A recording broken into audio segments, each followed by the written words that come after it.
നേരത്തെ വരണ്ടുണങ്ങി മുട്ടം പരപ്പൻ തോട്. മലകളിൽ നിന്നും ഒഴുകിയെത്തുന്ന തോട് വേനൽക്കാലത്തും പ്രദേശവാസികൾക്ക് ആശ്രയമായിരുന്നു. കനത്ത ചൂട് മൂലം ഫെബ്രുവരി പകുതിയാകുന്നതിന് മുൻപേ തോട് വറ്റി വരളുകയായിരുന്നു. വിവിധ കുന്നുകളിൽ നിന്ന് ഒഴുകിയെത്തുന്ന നീർച്ചാലുകൾ ഒന്നുചേർന്നാണ് പരപ്പൻ തോട് രൂപം കൊള്ളുന്നത്. ഇലവീഴ പുഞ്ചിറ, കൊല്ലംകുന്നുമല, മേലുകാവ് മറ്റം, നീലൂര് എന്നിവിടങ്ങളിൽ നിന്നും എത്തുന്ന കൈവഴികൾ പരപ്പൻ തോടായി മാറുകയാണ്. മഴക്കാലത്ത് ജലസമ്പന്നമാണ് ഈ തോട്. മലയടിവാരങ്ങളിൽ നിന്നെത്തുന്ന തോടിലെ വെള്ളം ഒരു കാലത്ത് കുടിക്കാൻ പോലും ഉപയോഗിച്ചിരുന്നു. പ്രദേശത്ത് ജലക്ഷാമം രൂക്ഷമായതിനെ തുടർന്ന് പഞ്ചായത്തിന്റെ ആഭിമുഖ്യത്തിൽ തോട് ശുചീകരിക്കുകയും ചെയ്തു. എന്നാൽ വേനൽ കടുത്തോടെ ഇപ്പോൾ തോട് വറ്റിവരണ്ടിരിക്കുകയാണ്. ഫെബ്രുവരി ആദ്യ വാരത്തോടെ തന്നെ തോട്ടിൽ വെള്ളമില്ലാതായി. ഈ കൊല്ലത്തെ കടുത്ത ചൂടാണ് വെള്ളം നേരത്തെ തന്നെ വറ്റാൻ കാരണമായിട്ടുള്ളത്. രൂക്ഷമായ കുടിവെള്ളക്ഷാമം അനുഭവപ്പെടുന്ന പ്രദേശവുമാണ് ഇത്.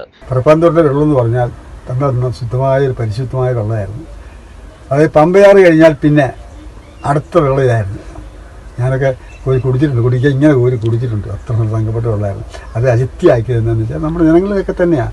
സൈഡിൽ കുളം കുത്തി മീൻ വളർത്തി അത് പൊട്ടേക്ക് ചാടി നല്ല വെള്ളമാണ്. പക്ഷെ വെള്ളം കിട്ടാൻ നിവൃത്തിയില്ല, എടുക്കാൻ നിവൃത്തിയില്ല. 2 ആഴ്ച ഉണങ്ങിക്കഴിഞ്ഞാൽ വെള്ളം പറ്റി ഒരു 3 ആഴ്ച 1 മാസമായി ആയാൽ തൊള്ളി വെള്ളം ഈ തൊട്ടിന് കിട്ടിയത്. ഇത് എവിടെയെങ്കിലും കുഴി കുത്തിയാൽ കുറച്ച് വെള്ളം കിട്ടും. അതുകൊണ്ട് ഒരു ഉപയോഗത്തിനില്ല.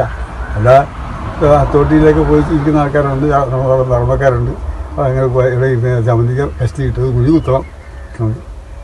അങ്ങനെ അനുഭവം, ഇതാണ് അനുഭവം. മഴയൊന്ന് നിലച്ചോ, ആ മഴ നിലച്ചതിൻ്റെ 2 ആഴ്ച കഴിഞ്ഞതിന് ശേഷം തുടങ്ങിയതാണ്.